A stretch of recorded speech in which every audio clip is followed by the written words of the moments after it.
Hey everybody, it is Crack Like Content Day 1. And you know what that means? And we are going to be learning all about how to make your content so good it's addicting. So good it's addicting. Let me shut my email off here so that it's nice and quiet. But hey, I'm just going to give people a couple of minutes just to kind of jump on. It's noon here on the East Coast. I am so excited to be sharing this with you. This is a training that is so near and dear to my heart. So let me know where you're watching from, where you're tuning in from. Just say hello. Let me know that you can hear me okay. Because volume and, I think I remember once doing a Facebook Live, and thank goodness somebody had said, can't hear you. Can't remember what that problem was, though. Okay, so the funniest thing, most of you know that I use Ecamm, and so I'm just kind of glancing at it over here on my iPad, and I don't know what button I clicked, but it transcribes what I say, which is so funny. I wonder how accurate it is. Okay, but anyways, hey Janelle, it is so nice to see you. I'm so glad that you're here. And Talene, I'm so glad that you're here.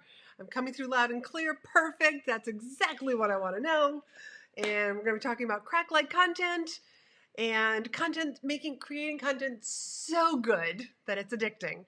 Because what you really want is for people to wake up in the morning or in the evening when you've when they know that you've posted content. You want them to be like, I have to go find out what Talene said yesterday. I have to find out what Jan posted this morning. You are their go-to person. It's kind of like they need their Jan fix. They need their Talene fix. That's what we want. And so if you've ever been on any of my other trainings, you know that the day one, I always start with you. Always start with you, because you are the heart of your business. Without you, there is no business. Okay? So I always like to start with you. Let's get some foundation, because that's basically what you are. You are the foundation of your business. So let's just talk about all right, what is content? Here's a different perspective that you might not have ever heard. Content is a money-making activity. Money-making activity. Just let that sink in a little bit. It's a money-making activity. Thank you for joining, Nicole. It's good to have you here. Money-making activity. And once you make content, you get to reuse it, you get to recycle it, and you get to repurpose it. It's never one and done. And if you've been hanging around me any length of time, you know that I come from the professional speaking world. And even with speaking, I always tell people, when you speak, whether it's virtually, it's a lot virtually these days, or in person, there are so many different ways that you can repurpose. It's never one and done. There's so many different ways that you can reuse it. So this exact same thing with your content. Come up with a place to store it, come up with some sort of a system to store it, and you just keep it. I know that I have heard people, and I won't mention any names, Talene, but I have encouraged people to use Google Drive and Google Docs. Don't just write freehand, so to speak, into Facebook, and then 6 months, a year later, try to go back and collect all of your content. Come up with some sort of a storage plan. Hope you don't mind me picking on you, Talene. Sorry, I wasn't picking on you. I was using you as an example. So that's what content's all about.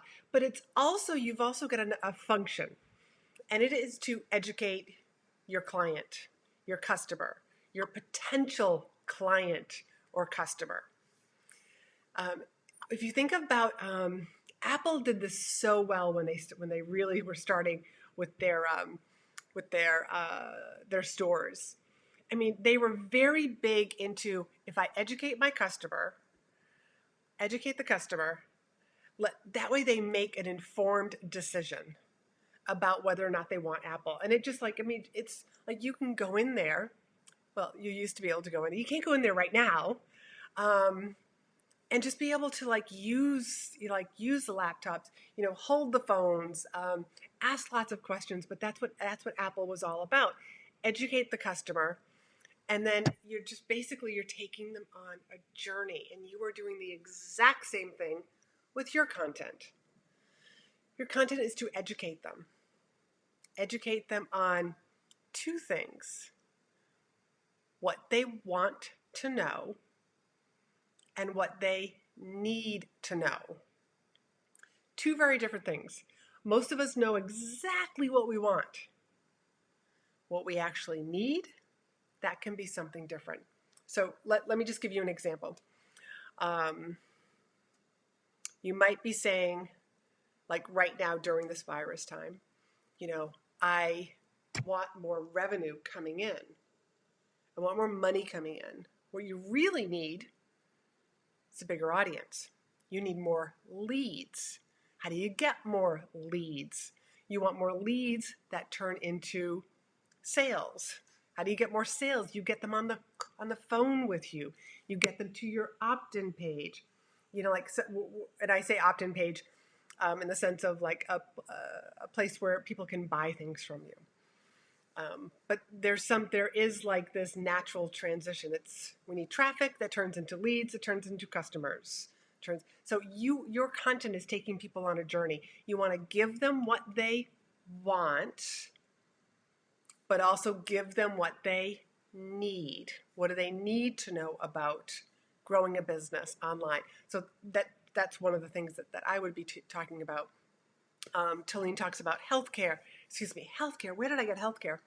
Tilleen she talks about two different areas. She talks about inspiration, getting you off your butt to move forward. But she also talks about Mary Kay and like skincare, facial stuff. She's my go-to person, by the way. And she's fabulous at it. So educate, take your customers on a journey. And it's just like Facebook is just one place to share your content. Instagram is another one place to share your content. All of these different places, but it's not just the written, it could be audio, podcast. So it could also be video, not just live streaming, but live streaming is a form of video, but you could be creating videos also. So what I'm going to be going over for the next 3 days, you can be using in, like the written, audio, and video. Those are the three different areas, and video is like amazing. Writing stuff out, amazing. And podcasts, amazing. All different ways to repurpose stuff. So with that, I'd love to know, like, what's your favorite? Type in and share with me what your favorite way to consume content is. I want to know what your favorite way to consume content. Is it video? Is it podcast? Is it audio? Video, audio, or maybe you love reading. You love reading people's blogs. You love reading, scrolling through Facebook, or Instagram. I think it was a couple of weeks ago, I asked, here in the Facebook group, what makes content, crack like? What makes it addicting? What makes you stop the scroll? Got many different answers from that. And what I found very interesting about it, and that's something that, because there were so many different answers, when I start to talk about personality, the 4 different personalities that you're writing for, that will all make sense. But what I really wanted you to get to know is, or I should say not get to know, but really look at your own behavior. Are you a scroller? Does it take a certain type of graphic to make you stop the scroll? I keep saying stop the scroll, but Is it an amazing title that makes you like stop? Let's see, like Nicole says, video. Video is her. Jan says written or a blend of written and video. And Talene says written first, video next, and then audio. Very nice. Very nice. So so now that I'm kind of like giving you like the foundation of this, let's dive in. And again, we're going to start with you. So what do you love to talk about? What do you love to discuss? If I met you at a party, and let's just say, like, hey, we're going to the summer months here. Let's just say I meet you at someone's backyard barbecue. And I just like, you and I are just having a conversation beyond the what you do, beyond like what I do. Like we've already like overcome that. And we're heavy into a conversation that you are so into. What would that something be? What is something that you just absolutely adore to talk about, adore to discuss with people?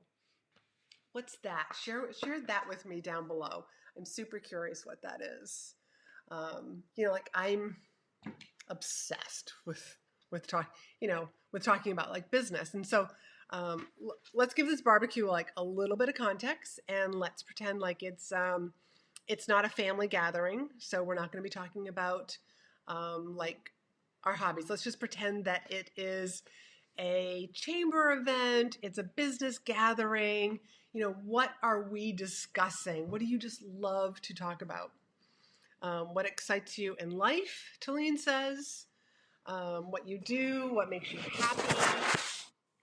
Those are awesome answers. Thank you for sharing. And Nicole says self-development.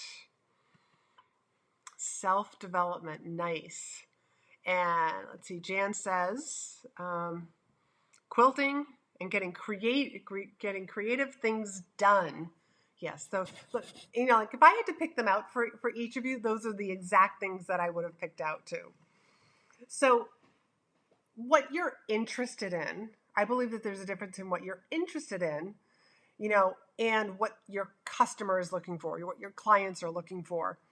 So being able to separate that. But everything that you guys have just listed is exactly what you should be talking about.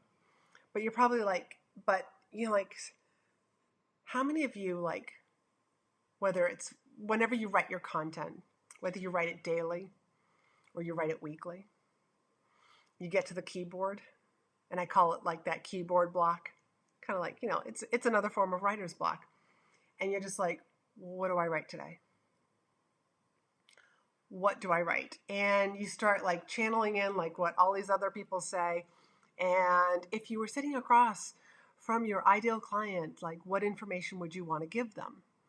What do they want to know today?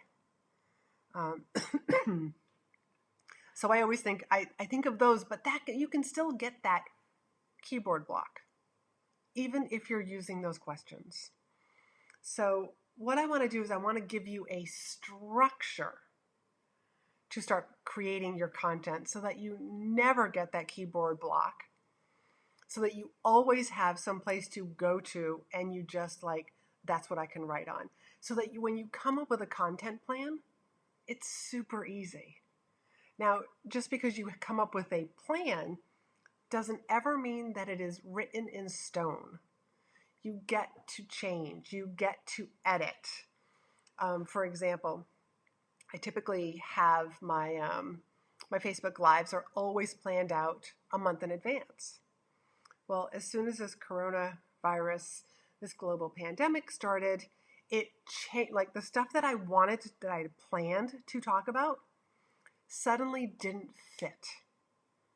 And where I usually like plan a month in advance, now I'm actually just planning my Facebook Lives, that day. Like in the morning, I'm typically making the graphic and we're having my team make the graphic. I'm not giving, there isn't a whole lot of leeway because I'm trying to stay on top of like, what do people need to hear from me today? But when I write my content, the Facebook posts that you're seeing, and if you're in my Facebook group, you're seeing my latest and greatest content.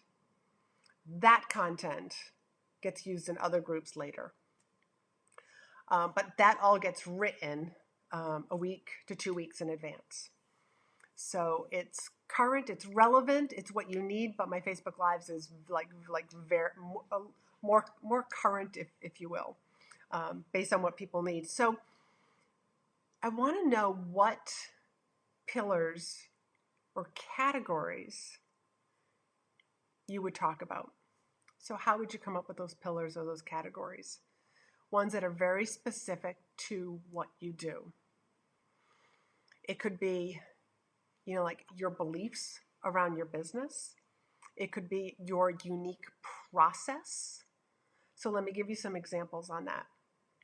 A lot of what I talk about, because like the pillars in my coaching business, my pillars are success psychology or mindset,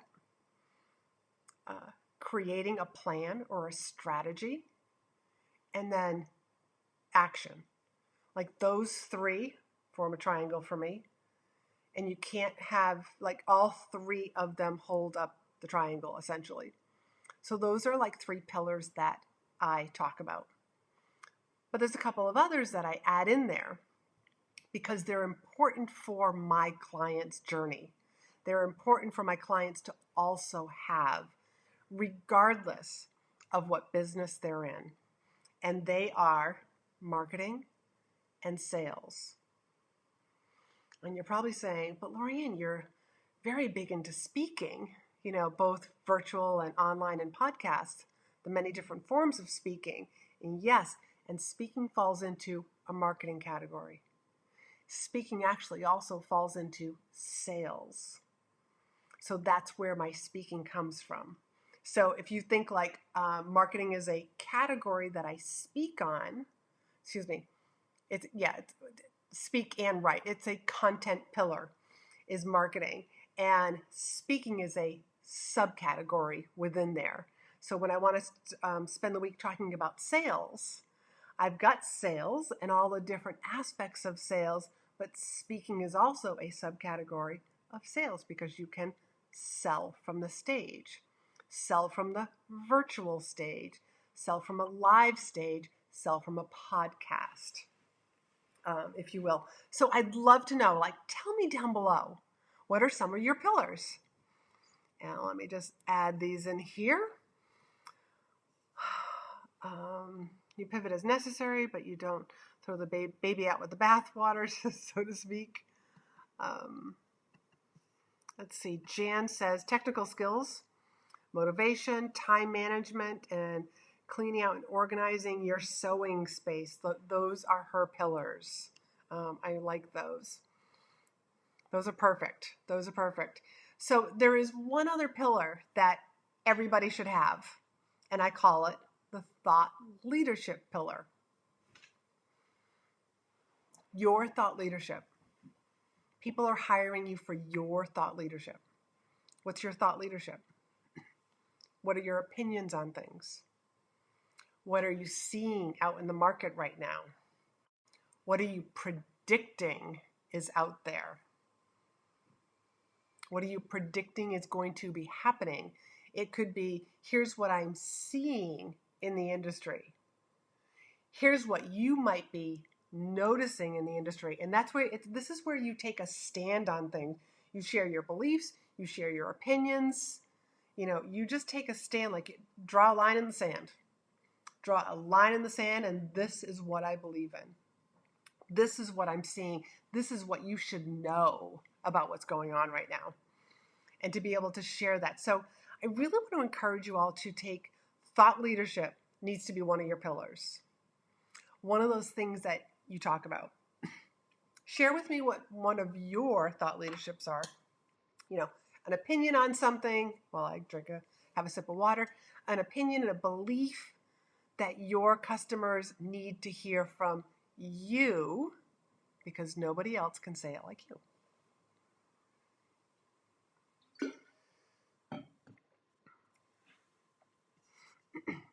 And I'll give you guys like a moment to share that with me. What are those things that you're predicting? One of my predictions when this whole coronavirus started was, and this prediction doesn't have a whole lot to do with my industry or even what my customers need from me right now, and that is that I believe this coronavirus is going to change the construction industry. And yeah, right now maybe the construction industry has come to a screeching halt, but your everyday homes. I'm not talking about the high-end homes. That's the word I wanted to use. I'm talking about your everyday family, like even starter homes is going to have an office. There is going to be that need because of what's going on, and companies are going to, like if they're moving an employee or a family from place to place, they're going to be saying like, make sure that you have a home office. So technology and space, because let's face it, like a home office looks much different than a bedroom that's being used as an office. And, like there's just different outlets, there's different technology, there's different wiring that's in there. And so that's one of my predictions. But I also like right from the start, this was, I'm very big into speaking, and speaking is an amazing form of marketing. But being able to I was like, get people online. Here's what I'm seeing. Things are happening fast. And there's somebody in my membership in demand who she just happened to share. She was like, yeah, she literally got an email. It was last Wednesday, so it was a week ago, less than a week ago. And within a week, she did a speaking event for them. That's how fast this stuff is moving. I got hired to teach an online training, and it was like, okay, here it is. And we picked a date like 48 hours later after they said yes to my training. 48 hours later, we picked a date, and it was like 24 hours later. That's like the speed is happening right now because we don't, like everybody's just at home. Let me just peek over here at what Jan says. Let's see. Nicole says, I never talk about my business on Facebook. Super curious why, Nicole, why you don't talk about your business.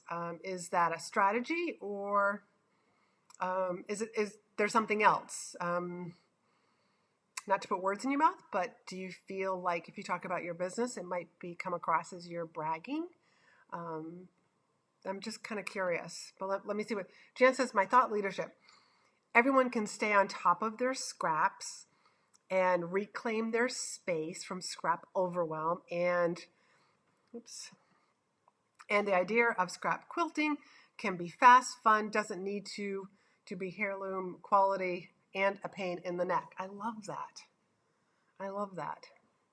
That's perfect. That is absolutely perfect for you. So one of the other things that I want to share with you while you guys are kind of, this is Nicole's answer. Because some say, I know I can't get this to come up on the screen. Because some say, don't you ever do talk, it's spam.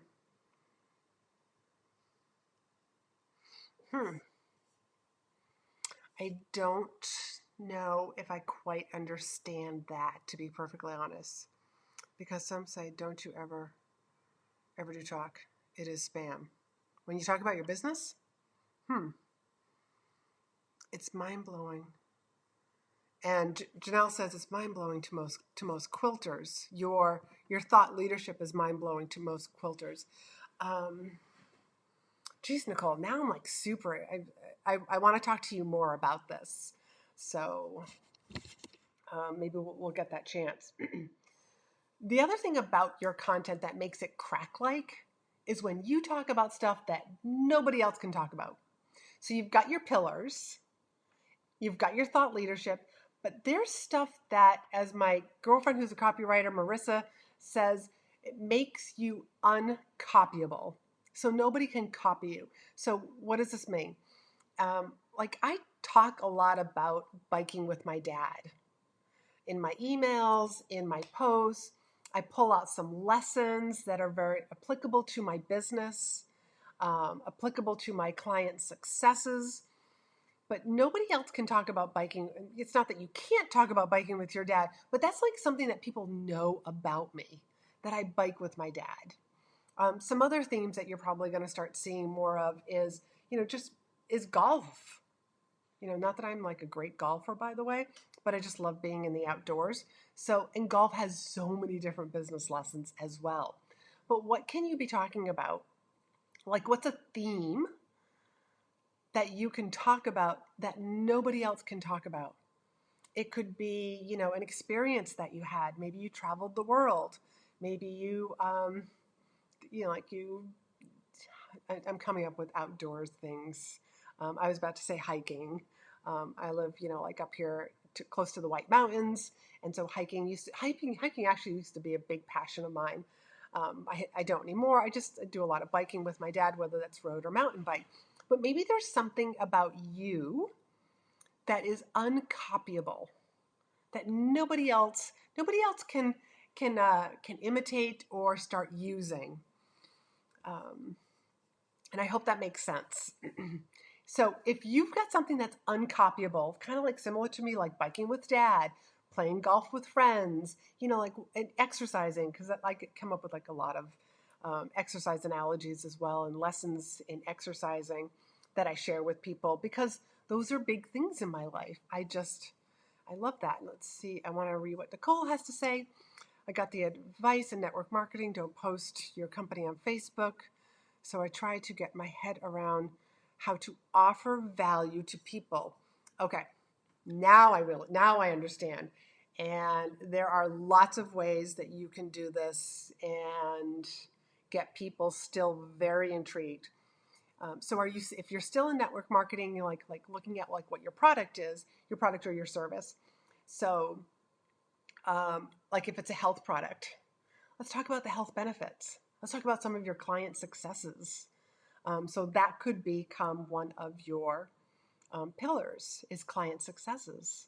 I'm thinking of another one with network marketing is also attracting, recruiters, downline. And so like, what does that look like? To be able to talk about, like, to intrigue people, life is sales. Anybody who says they don't want to wrap their head around sales, life is sales. So you are sharing sales skills in a very unique way. But we can definitely dive more into that. So I got a homework, and I'm going a little bit of overtime here. I'm trying to keep these trainings to 30 minutes or less. And here's your homework assignment. And this homework assignment is a way for you to earn a private coaching session with me. I haven't decided if I'm going to give away one or a couple. So if you're watching the replay, know that you can also you can definitely win this as well. So what you have to do, there's 3 parts to this. You need to do at least 2 of them. And number 1 is, I want you to use the hashtag, and if somebody could type this hashtag in, CL content. Hashtag C for crack, L for like, and then content, CL content. So just put just put like day 1. Like here's like the day 1 homework, but CL content. No, 3 parts. Number 1 is, what do you do, or what do you sell? Okay, almost like give me your elevator pitch. That's part 1. So that I know who you are, I have a little better understanding of what you do, so that the other 2 parts will make sense. Part 2, I want to know what those pillars or those categories, thank you, Janelle. The pillars or categories that you're going to start speaking on. What are they? Just make a decision. If you're just like, I just like don't know, I just want you to make a decision. You can always edit later. So, number 1, elevator pitch, who you are, what you do. Number 2, what are the pillars that you write about, that you do videos on, that your customer needs to know needs and wants to know. And then number 3 is I want you to share 1 or 2 of your thought leadership. And I know you guys kind of shared a little bit here right now, but feel free, just think a little bit more. If you want to come up with another one that you didn't share right here, come up, give me something new. So those are the 3 parts for today's homework: is elevator pitch, pillars or categories that you speak on, that you're going to write on, that you're going to do videos on, and number 3 is a little bit of your thought leadership. Share with me your opinion of your industry. Share with me something that you're seeing. Share with me something that people aren't talking about that's in your industry. Those are the 3 things. And just write in there CL content, just like Janelle wrote in there.